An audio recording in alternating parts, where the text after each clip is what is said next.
नहीं, निश्चय ही। और मुझे लगता है कि जिस तरह से आम नागरिक के आप देख रहे हैं उत्साह है चारों तरफ, एक स्वाभिमान जागा है, लेवल ऑफ कॉन्फिडेंस जागा है।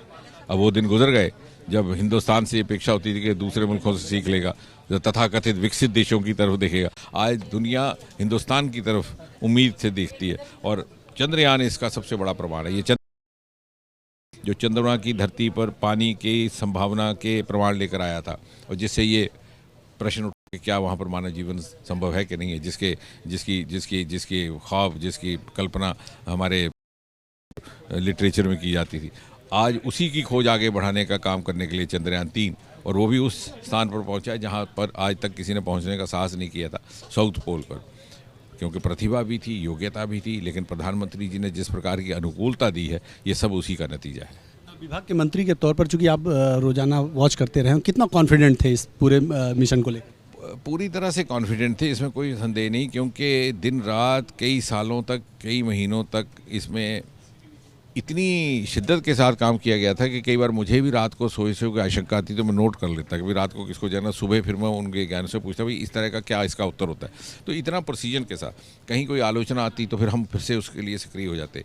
लेकिन होता क्या कि इस तरह के अभियान में जो आखिरी कुछ क्षण हैं, जो 300 किलोमीटर के बाद फिर वो खुद मुख्तियार हो जाता है, ऑटोनॉमी स्वायत्त हो जाता है, फिर हमारा कंट्रोल नहीं रहता। तो वो थोड़ा सा ही रहता है कि उसका सेंसर, उसका कैमरा किस प्रकार का सिग्नल देगा।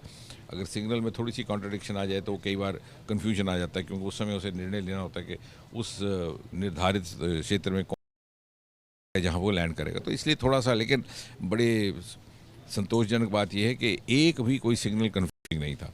वो जैसे जैसे आगे जाता गया, मुड़ता गया, सीधा सीधे नीचे गया, आखिरी क्षण पे जो 50 मीटर का फासला बचा था तब भी कोई उसको दुविधा नहीं रही, वो सीधा जहाँ जाना था सीधा चला गया, उसको करना पड़ा।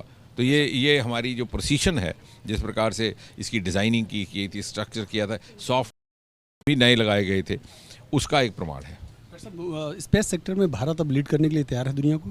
मुझे लगता है कि पहले से ही हम लीड करना शुरू हो गए, कि आज के इस मिशन से भी जो हमारे प्रयोग होने वाले हैं, जो के निष्कर्ष निकलने वाले हैं, उसको बड़ी बेचैनी के साथ, उत्सुकता के साथ विश्व देख रहा है। जैसे उदाहरण के तौर पर जल के होने का, वाटर मॉलिक्यूल्स का प्रमाण चंद्रयान लेकर आया। हालांकि अमेरिका ने सबसे पहले माना, लेकिन वो नहीं देख पाए, हम ही देख पाए। और इस बार उसी प्रयोग को थोड़ा आगे बढ़ाया जाएगा और क्षेत्र में जहाँ पर कि इसकी संभावना थोड़ी सी और ज़्यादा है, साउथ पोल एरिया, जहाँ आज तक कोई नहीं गया था। एक अंतिम सवाल, प्रधानमंत्री ने कैसा सहयोग रहा इस पूरे मिशन में? बहुत ज़्यादा। मैंने तो ये कह रहा हूँ कि ये उनके बिना शायद संभव ना होता, क्योंकि हमने अपने आप अनावश्यक बंदिशों में बांध कर रखा था। और मैंने उसी दिन कहा 14 जुलाई को, जिस तरह से 1000 से अधिक मीडिया को लेकर के हमने प्रत्यक्ष रूप से लॉन्चिंग देखी, तो मैंने कहा यही सबसे बड़ा प्रमाण है कि श्रीहरिकोटा के गेट खुल गए, अब अंदर कोई झांक नहीं सकता था। तो यही कारण है कि आज सारा देश इसको अपना रहा है, उसे अपना मिशन समझ रहा है, क्योंकि इसके जनमानस का मिशन बना दिया गया। डॉक्टर जितेंद्र सिंह जी थे जो साफ तौर पर कह रहे हैं ये जनमानस का मिशन था। कैमरामैन सुनील के साथ नीरज पांडे, वीपी न्यूज़, दिल्ली।